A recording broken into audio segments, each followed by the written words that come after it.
ایک شخص نے بازار میں دیکھا کہ ایک شخص اپنا غلام بیچ رہا ہے اور یہ آواز بھی لگا رہا ہے کہ یہ بہت اچھا غلام ہے، اس کے اندر اس کے علاوہ کوئی اور عیب نہیں ہے کہ یہ کبھی کبھی چغلی کھاتا ہے۔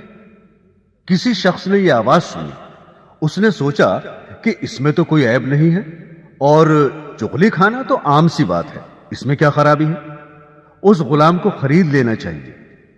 چنانچہ اس نے سودا کر کے وہ غلام خرید لیا اور اپنے گھر لے آیا۔ کچھ عرصے تک تو وہ غلام ٹھیک ٹھاک کام کرتا رہا۔ اس کے بعد اس نے اپنا رنگ دکھانا شروع کیا۔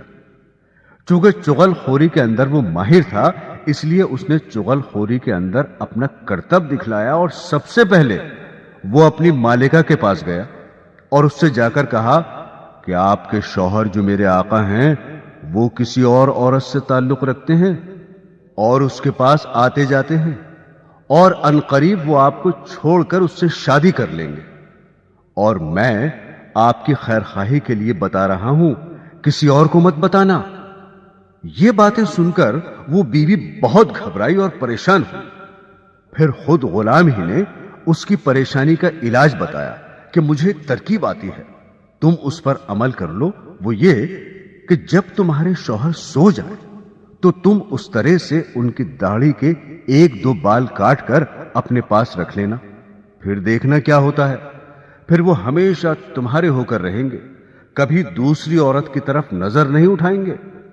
عورت نے جواب دیا کہ یہ کیا مشکل کام ہے، یہ تو میں آج ہی کر لوں گی، خدا نہ خواستہ کل کو کچھ اور ہو گیا تو کیا ہوگا۔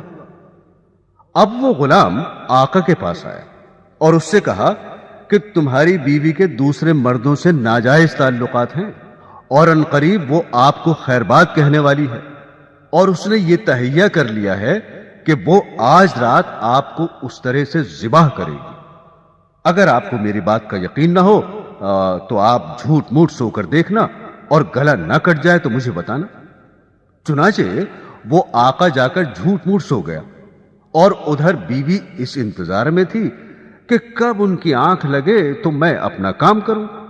میاں کو نیند کہاں آتی، اس لیے اس نے مصنوعی خراٹے لینا شروع کر دیے۔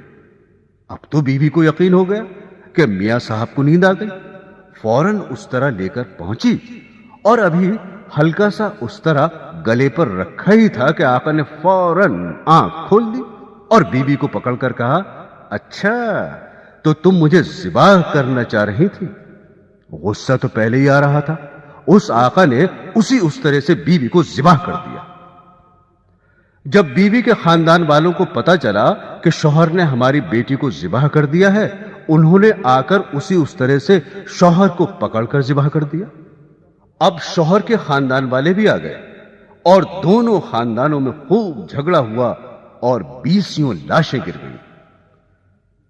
تو محترم سامعین، آپ نے دیکھا کہ اس غلام نے ذرا سی چغلی سے کس طرح سے دونوں خاندانوں کو تباہ کر دیا۔ اسی لیے اس چغلی کو شریعت نے حرام قرار دیا ہے۔